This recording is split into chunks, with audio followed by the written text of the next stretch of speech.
Hey there, Forsaken here, and today I want to give you some tips for your very first playthrough of The Division. These tips though are not here to show you the quickest way to max level in the least amount of time possible. Instead, they have the goal to give you the most immersive feeling you can get while playing The Division. You might ask now, well Forsaken, this is an MMO. Why is immersion important? It is important because when you are jumping into a game and you get the chance to experience it in many different ways. Most people just rush to the end game, skip the story, and that's totally fine. I used to do that all the time, especially at midnight releases of the WoW expansions, for example. But you will miss a lot of detail and most of the immersion if you choose to rush to endgame. After all, most endgame tasks are just grinding anyways. Massive has done an amazing job at the world design, and it is widely believed that the leveling experience is the best thing about the Division. So why not make it even better with the following tips? Firstly, if you can, you should set the mood.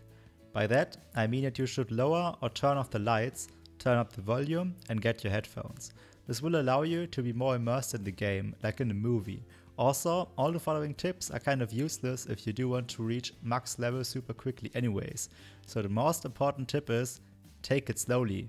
There's no rush. Get in the mood for enjoying the world and the immersion. Secondly, you want to adjust some options in the settings menu. You might want to adjust some control options, like parkour, and see what fits your playstyle. But one of the most important things is a setting in the key binding. It is named Toggle between run and walk. This allows you to walk through the city or in buildings instead of running around all the time, and we will come back to this in a moment. For graphics, it really depends on your preferences. Do you prefer a better looking game, which might run a little bit bumpy for immersion, or do you prefer butter smooth gameplay? Tweak those to your liking, but generally, higher graphical fidelity equals better immersion. The user interface is interesting, as its settings do not matter much once you turn off a lot of the UI and visuals, but making every UI element small and moving some elements to corners might be beneficial. Visuals is the most important tab, as you want to disable almost everything you can except the reticle opacity, so you can still see your crosshair. This is really important as the UI gets decluttered a lot. Also, make sure to activate Hide UI, which will hide your UI if you are not in combat or anything like that. Lastly, you might want to turn subtitles on or off. Additionally, you can disable the orange line that guides you to your marked objectives on the game screen. You can do this by opening the map with the M key and clicking T. This should deactivate or activate the GPS in the bottom right corner.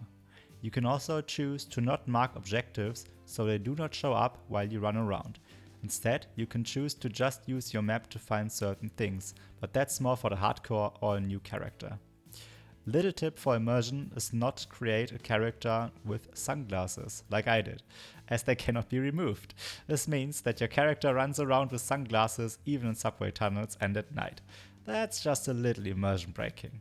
It is self-explanatory that you should watch the cutscenes and follow the story, as well as look around you and your surroundings and listen to the dialogue to get the best immersion. On the topic of the run or walk button, I really want to stress this specific point. Do not sprint all the time. If walking is too slow for you, try to jog most of the time. I was missing a lot of details and collectibles when I started sprinting more towards the end of the leveling phase. Speaking of which, don't just collect phone recordings and echoes, but actually investigate and listen to them as they tell very cool and immersive stories. It is incredibly rewarding, and the endgame is a Diablo 3 style grind anyways, so enjoy the story and leveling experience. It is by far the best of the Division, and the best thing, you can get it just with the base game, no DLC or season pass required. There are a lot of little touches that you won't notice while you're rushing to endgame. They did a fantastic job regarding immersion, like characters you find return to the base of operation and play the piano. You can watch Girl Plays Piano video on my channel for another immersive element that you just wouldn't notice if you didn't look for it. I also visited a high school where there just was one echo, and it was one of the most memorable buildings in the game. So do check out buildings that have nothing that you can explore or collect. They most likely are worth it. So this concludes the video. I hope you've picked up a tip or two if you already played through the Division.